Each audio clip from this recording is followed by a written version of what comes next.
following program on Ada Derana 24 is classified for general audience. It is intended for all ages. It contains little or no violence, no strong language, and little or no sexual dialogue or situations.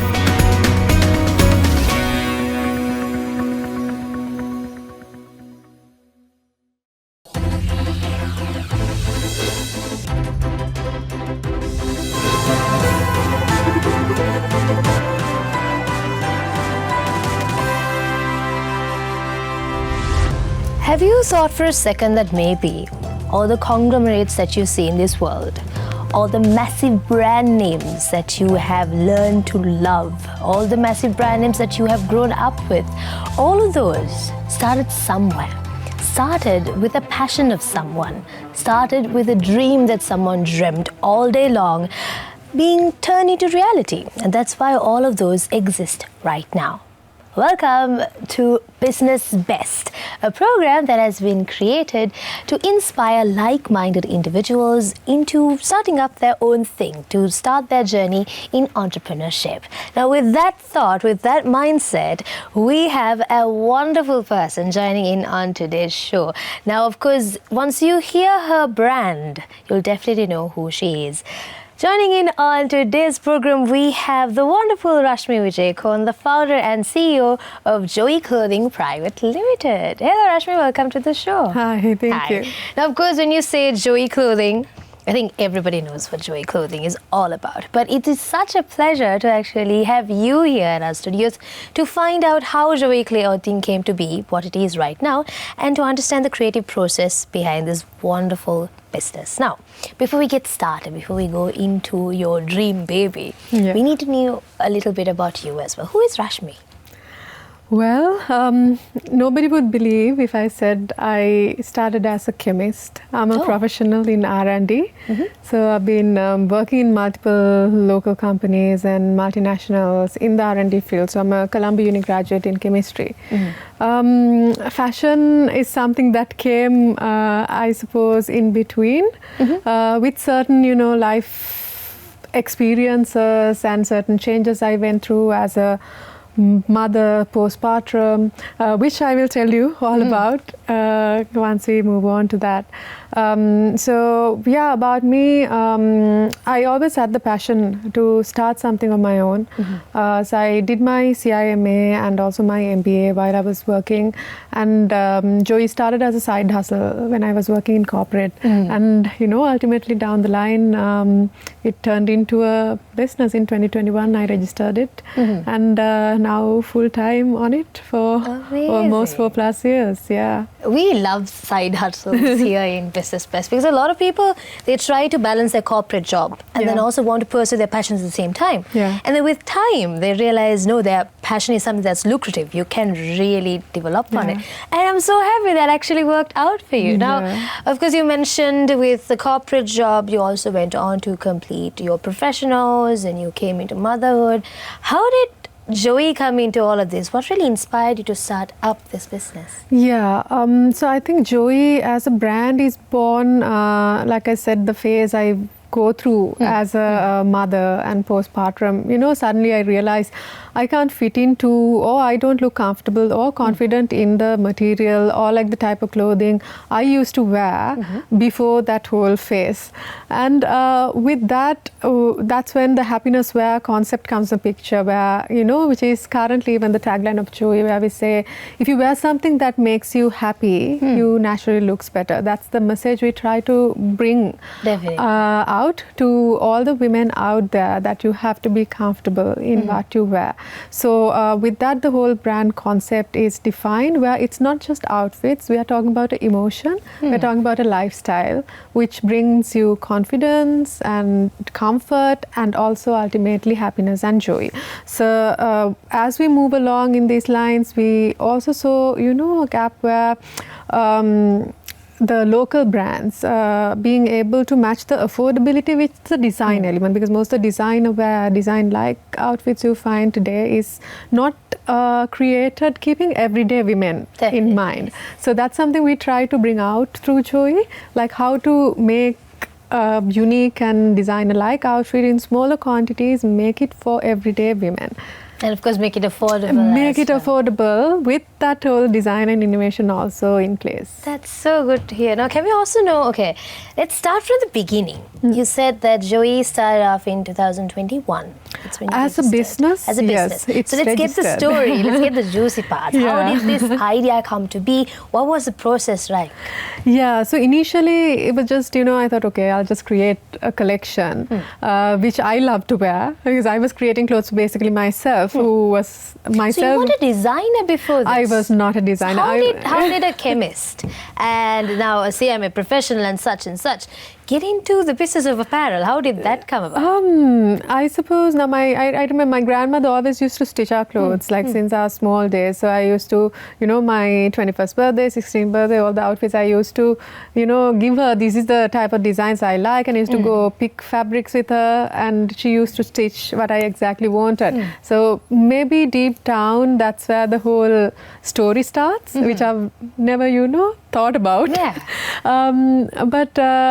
So with that, when this whole, not finding clothes I like stage came into the picture, thought, okay, why not? I try creating few fits that I really like to wear and that I'm really comfortable in. So mainly with cottons, linens, I went and picked fabric and, came up with very simple designs. You can see I dress very simple styles, but then it's comfortable and it really, it brings confidence and joy to me. So that's how it all starts, like with very few pieces, 12 to 15 I remember when I first did, collaborating with artisans who are around, because none of the bigger factories actually was able to cater to a requirement as such. And then that was when the Instagram is sort of slowly starting to come into the picture, slight boom. I think it was 2018 end when this all happens. Created a page and just took few pictures in our backyard with a friend of mine who was back at him. Was back when I was working there, and just put it out, and to see that people really vibed with it, which I didn't expect. It was just out of fun. That's something I did back then. And then it slowly turned into a business. Like maybe the first, I think, second collection took about 6 months to come into the picture because I was on a full-time job. But little by little, it all built up. The Instagram audience built up, and an online business turned into this without even knowing. That's amazing. And of course, mind you, she still models for her business. Like from the inception, of course, you just mentioned that it was just a couple of pictures in your backyard with another friend. And you still have that grounding on your page. You still model for it. Does it feel any different? I mean, it would have brought you a lot of pride to wear something that you've created, which has grown into a successful business. I just wanted to tap into that mindset. What are your thought process when you go through this journey? Yeah, it's weird to say that I haven't gone shopping since 2021. Well, there's nothing for you to complain about. Because I always end up with that collections and the samples and all of that, and that's what I keep wearing. So it's I'm really happy and proud to be be comfortable and carrying myself in what I create in the brand. So when it comes to modeling, I feel like I've grown older with the brand because I was in my 20s when it all started, and I'm 2025, I'm in my 30s. And the lovely thing is there are customers who had connected with the brand back then when we started as a small side hustle, who are still purchasing from us. So they have grown old with us, and their sense of style and their sense of dressing, that has evolved along with the brand, which is really lovely to see. And now for our Bathramul opening, we actually got few of our customers who had been with us to join us for the outlet opening. So it's lovely to it was very lovely to hear from them, to say that I still have that first outfit I purchased from you when you were really small. So it's such a content when you look back to really think of that whole process. And I feel as a person, people had connected with me because that's the face they have seen on the page. And I was never a model. I know nothing about modeling. I just know how to smile and be happy. So I feel that authenticity is something that made people to trust us when we came into the market. And back then, I suppose, now we see lots of models even, smiling and posing. But back then, it was mostly straight faces to get attention to the fits. I remember back then, like even on our social media pages, people were commenting, saying, this grabs more attention to the face. Isn't it like, aren't you losing out because people are not seeing the products, but faces of the people who are posing. So that would have been a nice selling point. I mean, would you look at this smile and say, go to an outfit she's selling? That was your selling point. I suppose so. Even today, I think when you see a smile, people know, Joey. Yeah. So happiness had been the core. So pretty happy, like the journey, and to look back and, see how long I feel like from an through. External point of view, from what you mentioned about the upbringing of your brand, you mentioned that you started modeling and it wasn't exactly the mold of a model that went on to showcase your product. And I think as much as coveted industry, the modeling industry, sometimes for what you cater to, affordable, comfortable outfits for the modern woman, to the everyday woman. When you see a person like that, selling a product like that, so because you made the outfits initially for yourself, for you to feel good, and now you're making everyone else feel good, but at the same time showing everyone that it still makes me feel good. And I think that gives you that brand loyalty, and that's why a lot of people have been with you from the inception to now itself. Yeah, I think that's one reason why we are unique, because clothing and fast fashion market is very saturated now. I suppose every month there's a new clothing brand coming into the picture. But among all that, why we have survived and why customers still come to us is because of that authenticity. Amazing. Now, of course, and it's wonderful to actually hear from a female entrepreneur, especially during March with Women's Day and everything coming up. But I have one curious question that I cannot wait to ask you, and that is how the name Joey came to be. But before you do answer that question, I feel like there's a lot more to uncover, but we're going to take a quick breather. We're going to go for a quick break and come back. This is Business Best.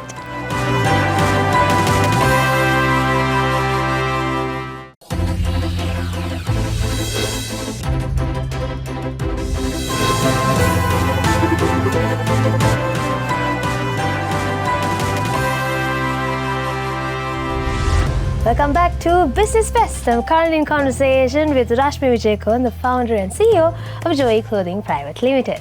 Now, right before the break, I mentioned that I had $1 million question that I wanted to ask you. How did the name Joey come to be? It's actually a derivation of happiness and joy. So, like I said, we were trying to redefine the whole purpose of fast fashion and, talk about the emotion of how it makes you happy and joyful mainly. So that's how Joey came into the picture, and it blended well and people embraced it quite well. It has nothing to do with the Friends character, does it? Well, not really, but I love the fact that he's also a very fun-loving and happy character, which, the coincidence is just too good. It's too good. Too good. And of course, I realized when you were talking about your brand, keywords that you used were happiness, comfortable, and joy. You kept on repeating that, and I felt like there could be a definite link between the word joy and joy. Now, all things good has to have stemmed from a little bit of a challenge, a little bit of problems, a little bit of turbulence. Now, while you have set yourself in a path to help other women feel happy, there could have been challenges that you would have faced. Now, starting off, you mentioned that it was a side hustle, and you had to balance your corporate job, your full-time job, and this. And then 2021, you started incorporating the business, and that also came a lot of turmoil to almost all businesses in the country, viruses, economic crisis, and everything. I know. As an entrepreneur, how did you navigate through all this? Yeah, so to start off, I suppose the very first challenge I faced was, like I said, I was a chemist in profession.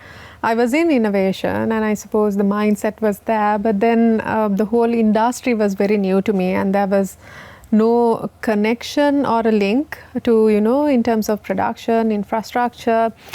So it was a startup by its all means. To find a factory to sort of manufacture the products which are in very small quantities, which doesn't make economies of scale to the factories. That's where the number one problem sort of started. How do we sort of scale it up or manufacture? So that's where the whole artisans comes into the picture versus going with factories. We tie up with the local artisans in the area to help us manufacture these products. It's sometimes change and innovation comes in very weird ways, so I never planned for it initially, but then up to date we are going with stitching communities versus large-scale factories. So we have two big stitching communities now based in Nathurugiri and Malban, and it all started at that inception where we didn't have a person to turn to, and when the artisans stood up and supported us through the journey, now we are supporting them, their families, and it has grown from their friends, their families, everybody's working from the comfort of their own homes in a community, which is actually has converted our production process into a movement versus a typical fast fashion production. So like I said, a challenge has turned it all into a blessing, and the core of our operation and supply chain at the moment. So that was one of the main things. And I suppose another point was recruiting and attracting the right resources and the talent.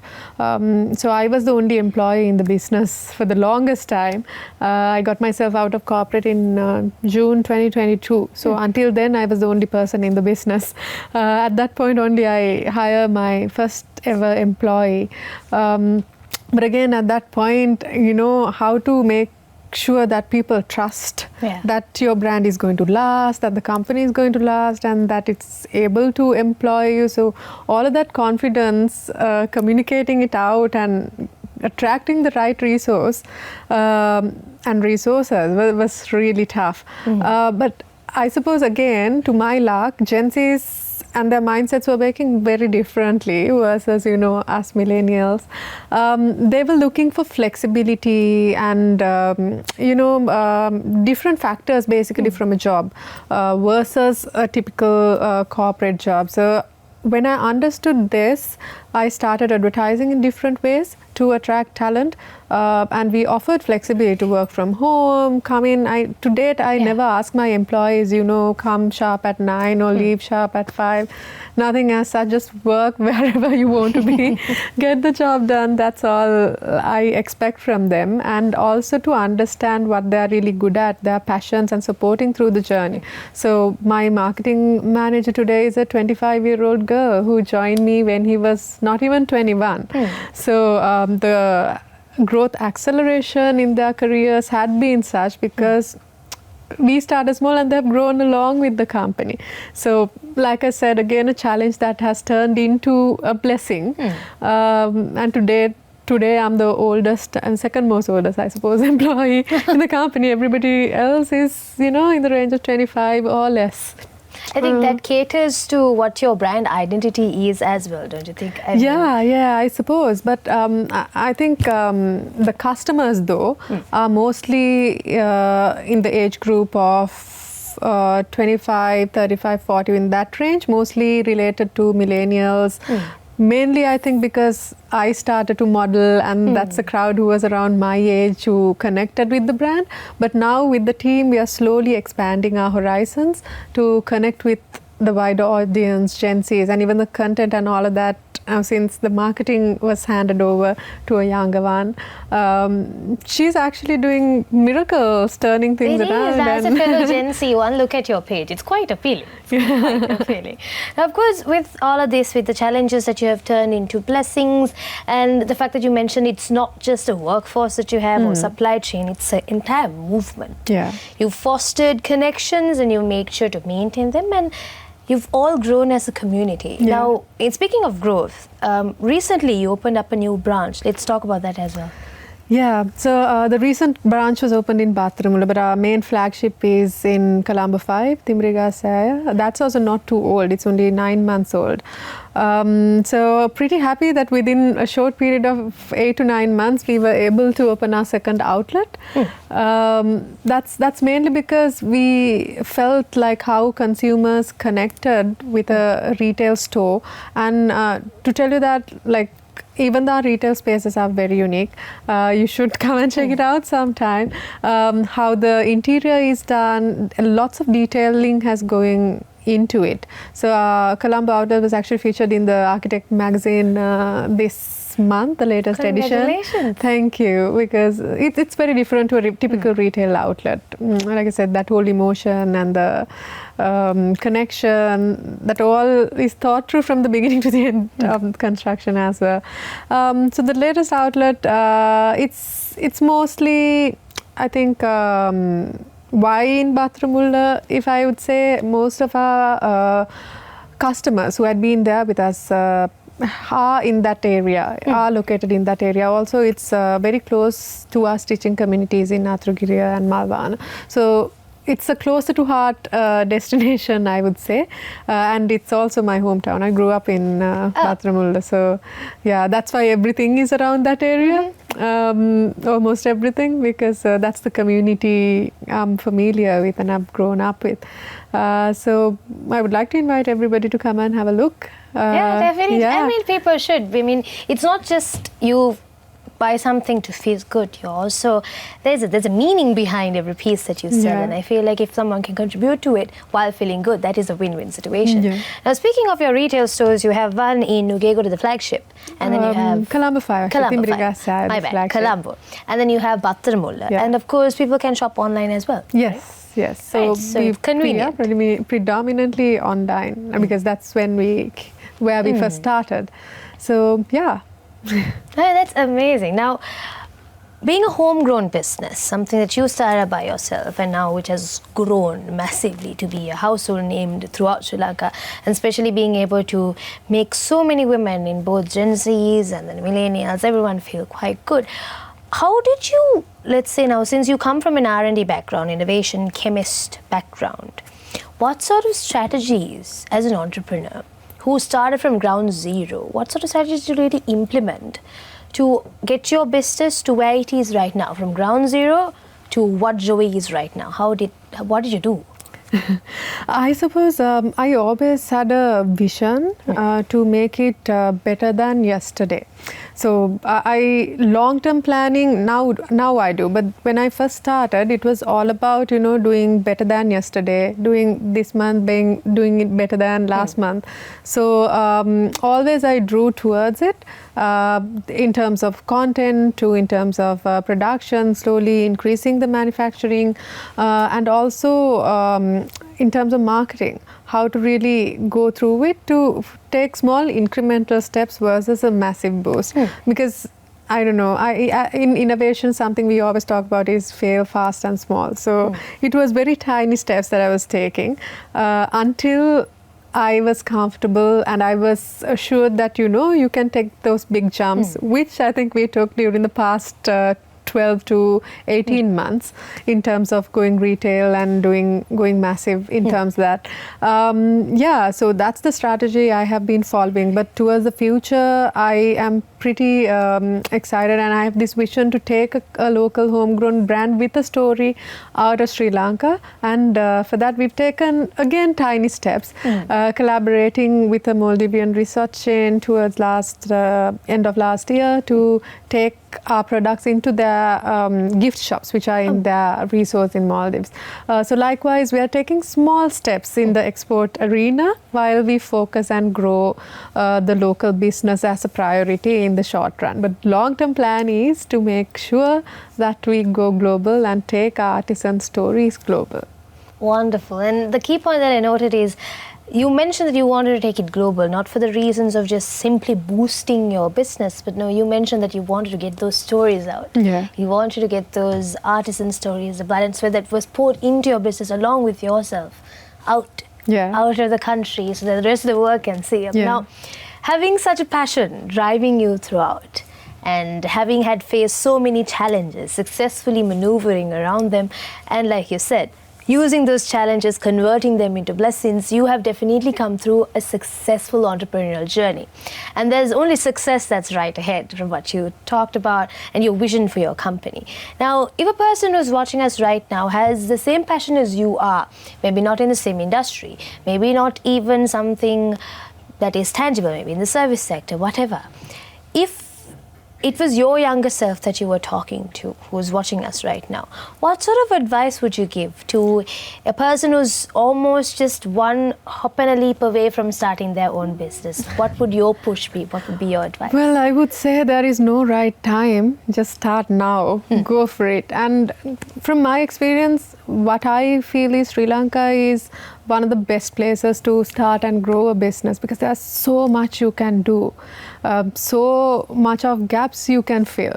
So there's a lot you can do, whether it's a bright, very different, innovative idea, or it could be a mainstream idea, an existing business idea, even that you're trying to replicate differently, communicate differently.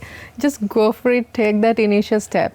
And also don't hesitate to invest in talent. I think that's something I believe I would be happy if I started investing early, versus, trying to do it on my own for so long. If I started that early, I would have come to this stage, couple of years ahead maybe.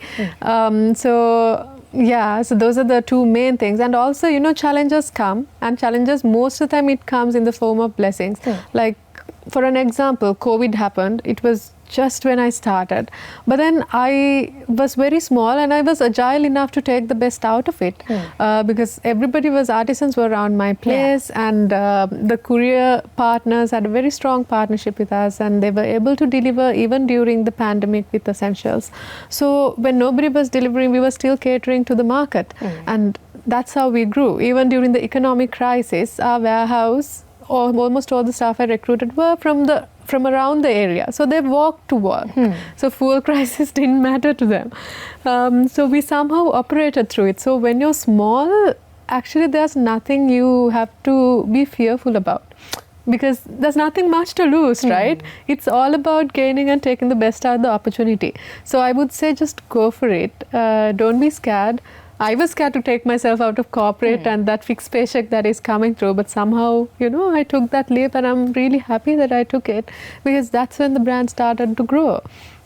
Yeah, so that's my message to my young self and all the young ones out there. Amazing. Thank you so much. I think the corporate stability is what we all crave for. It's like our safety net. But sometimes if you just peek out just a little bit, you might see that it opens up a wonderful arena of possibilities that you might be able to conquer. And I think she is a prime example of what opportunities are out there if you just decide to grab them. So thank you so much, Rashmi, for coming on board, and I think it inspired a lot of people.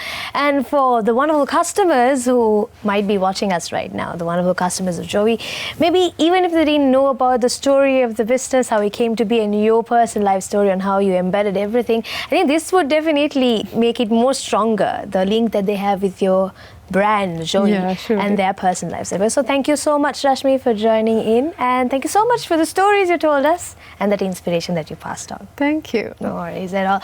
Of course, we sincerely hope that you are there. If you are currently a customer of Joey, we sincerely hope you understood the impact the brand has had in the surrounding neighborhood, and of course the movement it has created.